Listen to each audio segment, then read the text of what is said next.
Hey guys, welcome to Wrestling Days and welcome to this preview predictions video for a properly named pay-per-view, Extreme Rules. The reason I say a properly named pay-per-view is because the main event of this pay-per-view is to see who is going to headline WWE's Great Balls of Fire.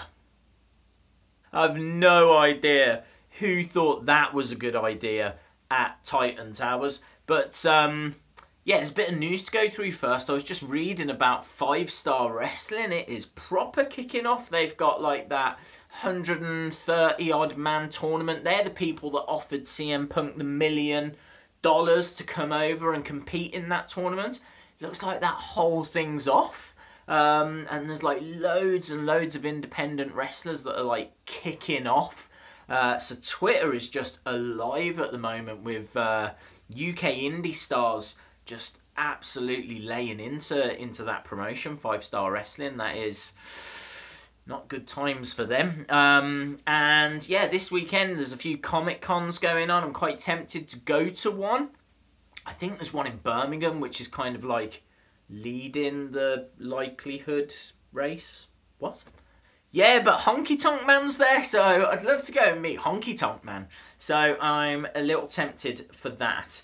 But let's get stuck into Extreme Rules anyway, because I could stand here and talk to you just about rubbish all night.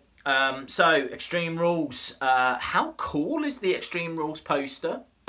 I really like it. I know it's not like the most iconic of all time. But normally you just get like the face of a wrestler, just like... This has got a bit of colour to it, and you know, it's the Hardy Boys. The Hardy Boys are a very colourful team, just with like their move set and you know their personalities, not like their ring attire so much. But yeah, as soon as I went onto Wikipedia just to see what the pre-show match was going to be and all that kind of stuff, because I haven't seen it announced and I still don't know. But yeah, that was what I saw first, and I hadn't seen it before. So let's go through the card anyway and do the predictions. This is coming from the Royal Farms Arena in Baltimore, Maryland. Baltimore. So we've got Rich Swann and Sasha Banks, the boss, going up against Noam Dar and Alicia Fox. Now for me, this is going to be Noam Dar and Alicia Fox, and the reason for that is because I think Sasha Banks is just helping out 205 Live. I don't think she's going to be staying, so I don't see any reason why she should be on the winning team, because it would be very much like, oh wow, look at what Sasha Banks, you know, just managed to achieve, and now she's gone.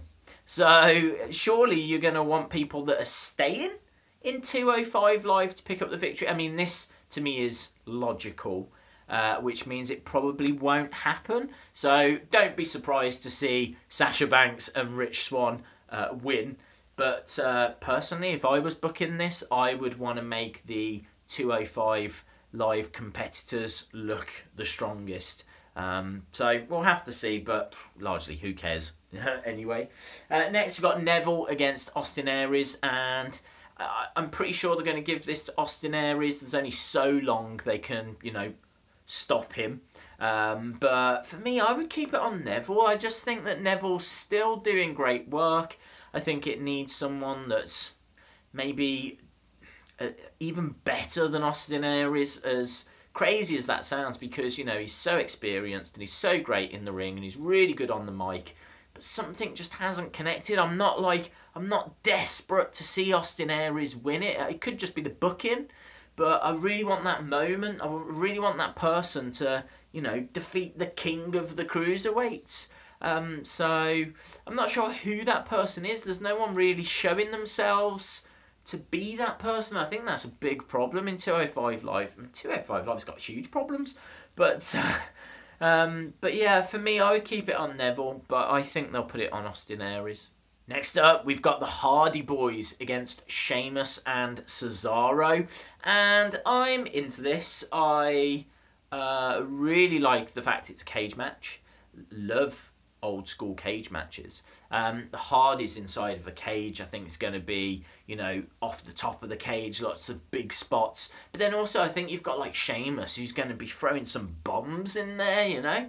I think he's going to be really brawling it out. You know, like, I wouldn't want to be locked inside a cage with Sheamus or Cesaro for that matter, or the Hardy Boys. But yeah, I just think like this is going to be an interesting match. You got the high flying, quick kind of movements of the Hardy Boys, and then you've got the kind of power and the technical ability of Cesaro, in all fairness. So I think, who have I put down? I've put down that Hardys retain, which might come as a surprise because they've won everything. So it would be crazy for them to keep winning. But I just think the Revival are coming back. And now the Revival are coming back, could it be a Hardys versus the Revival program? That would make a lot more sense than Sheamus and Cesaro against the Revival. So I would keep it on Hardys for that reason. Next, we've got Alexa Bliss against Bayley, and this is a kendo stick on a pole match. I love the concept of this because one of my favourite matches as a kid was the nightstick match, and that was Big Boss Man against Nails. And that was a nightstick on a pole, and you know, whoever got it could use it. I think Boss Man got it first. He was so good with nightsticks as well. He'd be like proper, you know, whipping it around, bang! I don't expect either of these girls to be, you know, competent, if you will, at handling a kendo stick. I mean, I'm sure you could do some mad stuff with it. They're literally just going to grab it and start smacking each other, aren't they? I think that Bliss is going to find a way. I don't know if she gets the kendo stick first. Again, who really cares? But you know, if they don't do a screwy finish, if they just leave them to it, if those two women just are allowed to wrestle a match, and then when it reaches its kind of climax, that's when they introduce the kendo stick, and you know, they then tell maybe a different story, or the story comes to a natural conclusion, or whatever it might be. I just think, you know, Bayley had a fantastic match against Sasha Banks a couple of times a few years ago, because they were just, it felt like they were left to it.